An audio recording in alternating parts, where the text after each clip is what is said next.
আসসালামু আলাইকুম। আমি আব্দুল্লাহ আছি। আজকে আমি যশোর থেকে সিরাজগঞ্জ যাচ্ছি। তো ভাবলাম সেটা আপনাদের সাথেও জার্নিটা এক্সপিরিয়েন্সটা শেয়ার করি। তো আমি যশোরেই থাকি। বাসায় যাচ্ছি সিরাজগঞ্জে। প্রথমেই আমি রিক্সাতে করে স্টেশনের দিকে আগাচ্ছি। তো একটা জিনিস খেয়াল করলাম, আজকে রাস্তাঘাট আসলে অনেকটাই ফাঁকা অন্যান্য দিনের তুলনায়। সম্ভবত আসলে উপজেলা নির্বাচনের কারণে।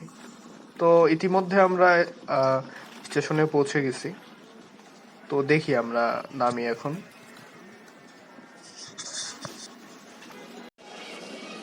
তো চলুন ভিতরে প্রবেশ করা যাক। ভিতরে প্রবেশ করে যা দেখছি আসলে অনেক মানুষ। হয়তো ঈদ যাত্রার জন্যই আহ, এত মানুষের সমাগম হয়েছে।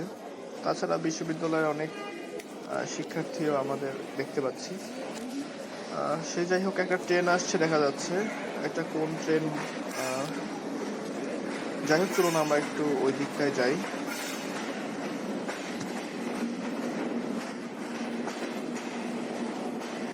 তো ওইদিকে অনেক ভিড় থাকায় আমি একটু জনসমাগম থেকে বের হয়ে একটু ফাঁকা জায়গায় এসেছি।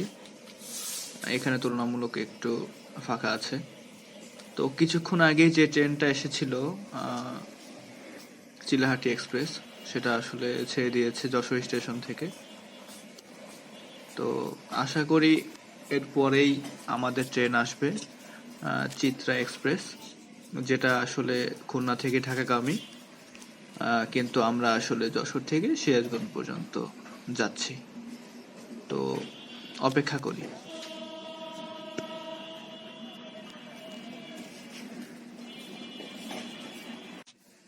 তারপর বসে থেকে ভাবলাম কি করব। তো এক কাপ চা নিলাম, বসে বসে চা খেলাম আর কি। তো চাটা ভালো ছিল, একটু মশলাটা একটু বেশি ছিল। তো অপেক্ষা করতে থাকলাম ট্রেনের জন্য। একটু হাঁটাহুটা করলাম আর কি।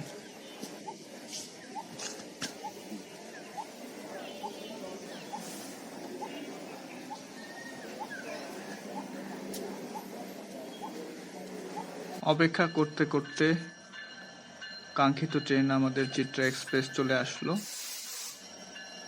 আমরা একটু অপেক্ষা করি ট্রেনটা থামুক, তারপর আমরা সাবধানে ট্রেনে উঠব।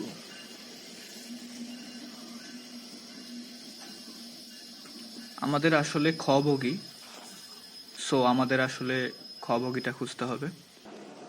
হ্যাঁ, আমরা পেয়েছি খ বগি। আমি আসলে স্নিগ্ধাতে টিকিটটা কেটেছিলাম।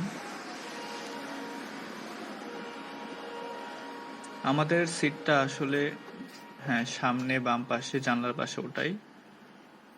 কিন্তু যেহেতু ট্রেনটা একটু ফাঁকা মনে হচ্ছিল, আমি ব্যাগটা সামনে রেখে পেছনেই বসলাম।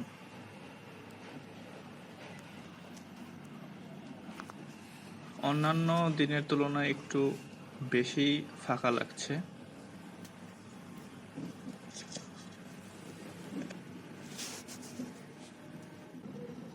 ট্রেন আমাদের অবশেষে ছেড়ে দিল যশোর থেকে, যশোর স্টেশন থেকে আর কি।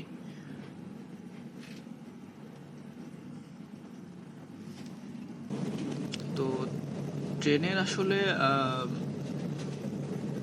আমি সবসময় চেষ্টা করি একটু জানলার পাশে বসার জন্য, তাহলে ভিউটা আসলে অনেক ভালো পাওয়া যায়। তাছাড়া ট্রেনটা আসলে আজকে আমাদের একটু ফাঁকাই ছিল, দেখতেই পাচ্ছি। তো সেজন্য আসলে আরো ভালো লাগছিল। দেখতে দেখতে যশোর সেনানিবাস আমরা পার করে ফেললাম। পরিবেশটাও আজকে বেশ ভালো লাগছিল।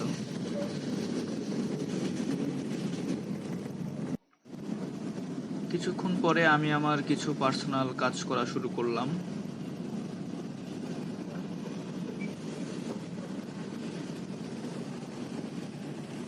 যদিও ইন্টারনেটে কিছুটা আসলে প্রবলেম হচ্ছিল, সেজন্য বেশিক্ষণ আসলে কাজ করতে পারিনি।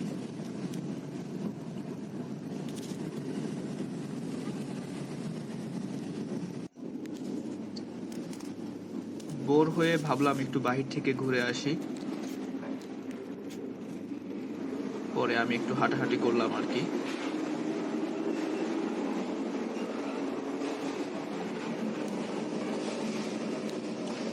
ট্রেনে আসলে বাহিরে দাঁড়িয়ে বাইরের ভিউ দেখার আলাদা একটা মজা আছে। আপনারা যারা যান তারা আসলে এই ব্যাপারটা বুঝতে পারবেন। আমি আসলে ভাবলাম যে দরজাটা একটু খুলে বাহিরের পরিবেশটা ফিল নেওয়ার জন্য। হ্যাঁ, যশোরকে আসলে খুব ভালো লাগছিল এই মুহূর্তে।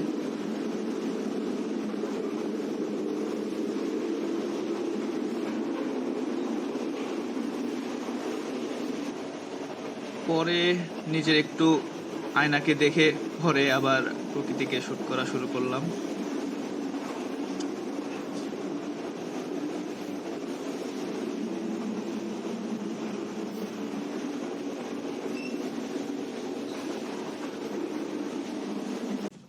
দেখতে দেখতে আমরা হার্ডিঞ্জ ব্রিজে চলে আসলাম। এটা হচ্ছে কুষ্টিয়া থেকে পাবনার ওই পাশ পর্যন্ত পদ্মা নদীর উপর দিয়ে যাওয়া একটি ব্রিজ, যেটি 1910 সালে সম্ভবত কাজ করা শুরু হয়েছিল, ব্রিটিশ আমলের আসলে। তো এটা এখনো টিকে আছে। এটা আসলে একটা বড় স্থাপনা।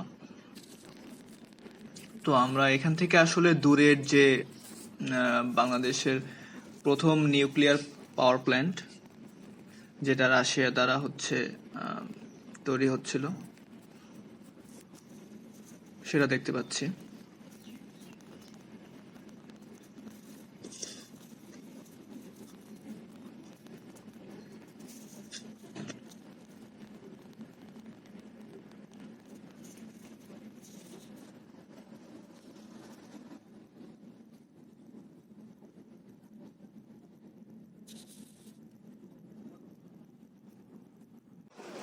অবশেষে আমরা ঈশ্বরদী জংশন স্টেশনে পৌঁছেছি। নেমেই আসলে খেয়াল করলাম অনেক মানুষ নামছেন, যারা হয়তো আসলে আমার মতোই কিছু নাস্তা করবেন। অনেকে হয়তো বাসার উদ্দেশ্যেই নেমে যাচ্ছেন, অনেকে আবার উঠছেন। যাই হোক, কিছুক্ষণ পরেই আমি কিছু নাস্তা কিনবো। তার আগে একটু ঘুরে দেখছিলাম।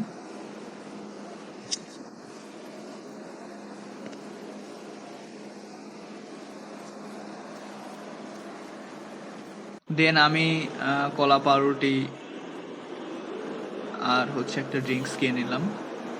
আপনারা হয়তো অনেকেই জানেন যারা এই রুটে চলাফেরা করেন, ঈশ্বরদীতে গরম রুটি পাওয়া যায়, যেটা বিখ্যাত এখানে। সেজন্যই আমি আসলে সেটা কিনলাম। এভাবে আমি আমার সিটে আবার যাওয়ার চেষ্টা করছি। তো আপনারা হয়তো ইতিমধ্যে খেয়াল করেছেন আমি আগের সিটে বসছি না, কারণ আমি সম্পূর্ণ যশোর থেকে সিরাজগঞ্জে টিকিট পাইনি। সেজন্য ঈশ্বরদী থেকে আবার সিরাজগঞ্জ পর্যন্ত আরেকটি টিকিট এই বগিতেই কেটেছি। হ্যাঁ, পেয়েছি W30। তো এগুলোই আসলে আমি কিনেছিলাম। আমাদের ট্রেনটা খুব শীঘ্রই ছেড়ে দেবে, ইতিমধ্যে ছেড়ে দিয়েছে। তো সিরাজগঞ্জের পথে আমরা যাওয়া শুরু করলাম। এই জায়গাটা পাবনার মধ্যেই কোথাও একটা। আমি কিছু আমার পার্সোনাল মার্কেট রিলেটেড কাজ করছিলাম, অ্যানালাইসিস করছিলাম আর কি। তারপরে ট্রেন চলছিল, ভালোই লাগছিল আসলে জানলা দিয়ে উপভোগ করতে। তারপরে একটু বাইরে আসলাম, ভাবলাম বাহির থেকেই এগুলো একটু দেখি।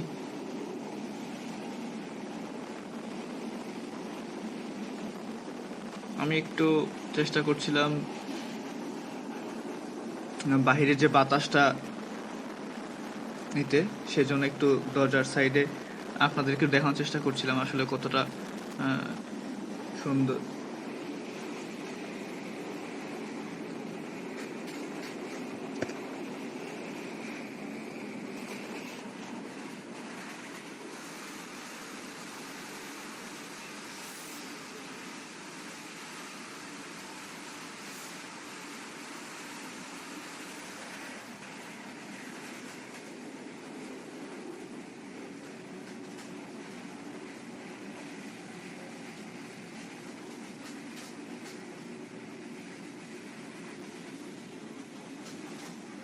আসলে ভিতরের বসে থাকার চেয়ে আমার কেন জানি এই মুহূর্তে বাইরে দরজায় এখানে দাঁড়িয়ে থাকতেই বেশ ভালো লাগছিল।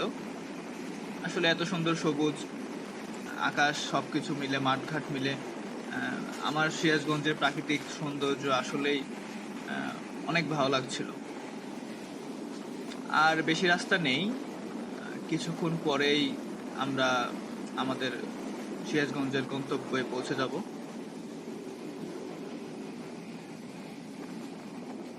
তাই দাঁড়িয়েই সময়টা উপভোগ করছিলাম।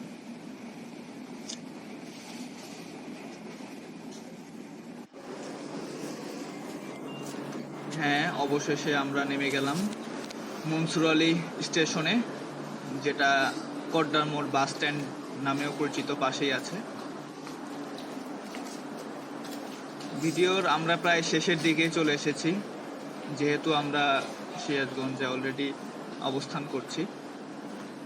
তাই এখান থেকে, স্টেশন থেকে বের হয়ে আমি সিএনজি করে বাসায় চলে যাব।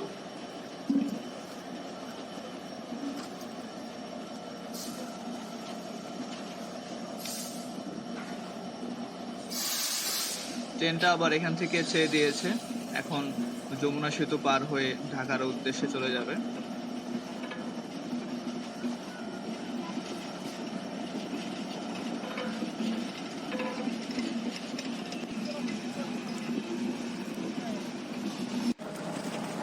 শহীদ এম মনসুর আলী স্টেশন থেকে আমি বের হয়ে সিএনজি করে এখন চলে যাচ্ছি আমার বাসার উদ্দেশ্যে। আসলে এখানেও বেশ বিকাল হয়ে গিয়েছে, তো বিকাল হওয়ার কারণে একটু বলতে ভাব বিরাজ করছিল প্রকৃতিতে।